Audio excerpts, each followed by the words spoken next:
All right, to survive, in a rural area, you need to cultivate a positive mindset, a warrior mindset, and especially in this scenario because, again, this is the apocalypse, or this is the zombie, apocalypse, or whatever it is. All right, but basically, you're trying to survive. You want to get your family through this event and come out on the other end in one piece.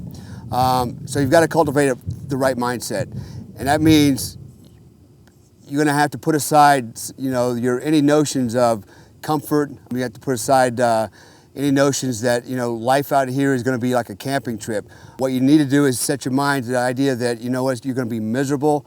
You're going to be very tired. You're going to be dehydrated. You're going to be sick.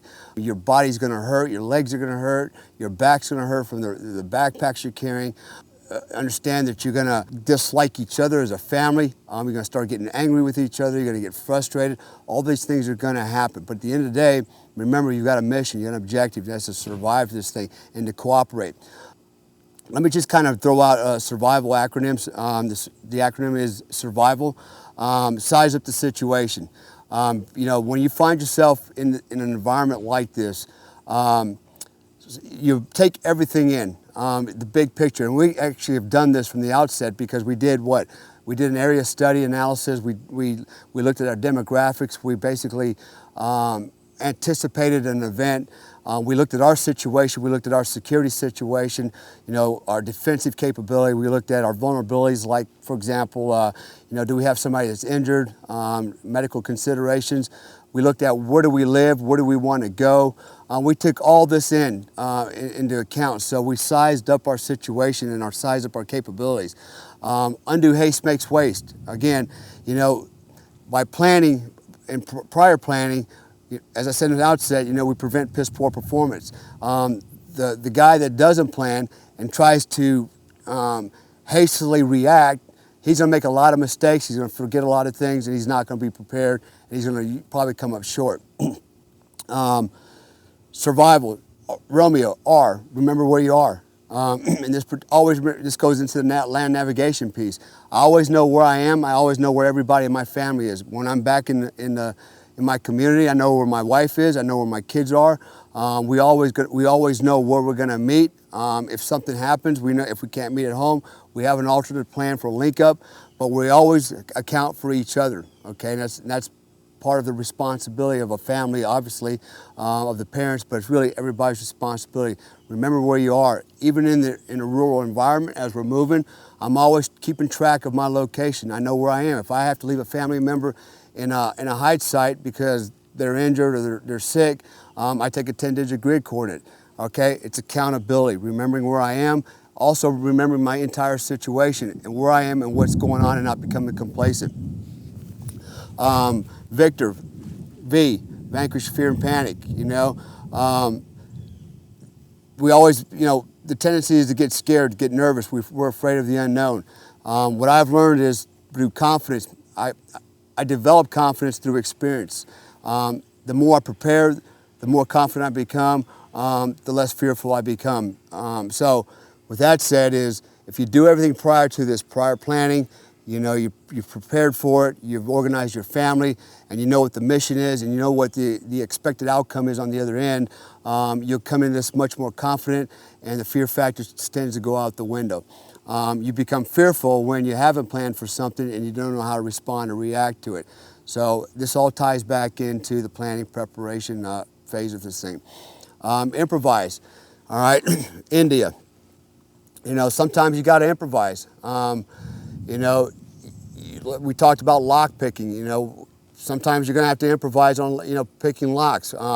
Sometimes you're going to have to improvise on transportation. Sometimes you're just going to have to think through a problem and come up with a workable solution. It may not be a perfect solution, but be adaptable and learn how to improvise and overcome, so to speak. Value living. Again, the more tired you become, the longer you go on. When you start losing, you start losing weight, you start getting dehydrated, you start getting sick. It's very easy to start, watching your emotions start to degrade. Everybody becomes complacent, and you let your guard down. What you cannot do is ever just give up. or become complacent. You've got to stay on the highest alert all the time. And what I said in the beginning was security is paramount. It takes precedent over everything. So security is always the #1 priority. Everything you do, no matter how tired you are, how complacent you get, always, always, always embrace security. A, alpha, act like the natives. Blend into your environment and adapt to your environment, do what everybody else is doing. And lastly is Lima, L, survival. Learn and live by your wits. And the way you can live by your wits is basically, you know, it kind of ties into the old improvisation thing, but you want to live by your wits, learn survival skills, learn the skills that we've talked about today, and continue to build on top of them. Hey, it's Jimbo over here with another tip. This one is about the importance of knowing how to knock someone out fast. Sounds brutal, and it is, but you need to know this. I mean, let's say you get into a physical confrontation. You tried to avoid it, but sometimes that's just not possible, is it? You may be cornered, or you may have your wife or girlfriend with you, so escape is simply not an option. In a situation like that, once you've recognized that you're going to have to fight, I mean, like really fight, do not hesitate. You've got to end it fast. Here's why I say that and why it's so important to you. A street fight is not a boxing match. There are no rules, no referees, no clean canvas. You can't depend on your opponent's sense of mercy or that others will jump in to break up the fight and save you. No. Every second that a real-world confrontation continues, the dangers and the risks for you multiply exponentially. What starts off as a one-on-one encounter can quickly spiral out of control, and the results for you could mean a trip to the hospital if you're lucky, or worse, a trip to the morgue. My little company, Fight Fast, has been in the self-defense business for almost 40 years now. So we've done our homework. There are facts backed up here by a ton of research. One of those facts is that the first 5 seconds of a confrontation is what I call your window of opportunity. This is your best and often your only chance to end the fight on your terms before the situation deteriorates. Your mind is still clear and you can still act decisively. After that is the 5 to 15 second range. This is where complications arise. Your element of surprise is gone, the adrenaline dump screws up your fine motor skills, and your opponent's friends start to join the fray. It's not hopeless yet, but things have already started to go sideways for you in just a period of 5 to 15 seconds. At 15 seconds, you hit what I call a critical danger zone. Exhaustion begins to set in, sapping your strength, slowing your reaction times. You'll likely be taken to the ground with his friends kicking and stomping on your head. Also, if there's a weapon, it's likely to be drawn into play at this point of the game. And this is where things really start to go south for you, which is why staying on your feet and ending the fight decisively within the first 5 seconds is your only true defense against these mounting threats.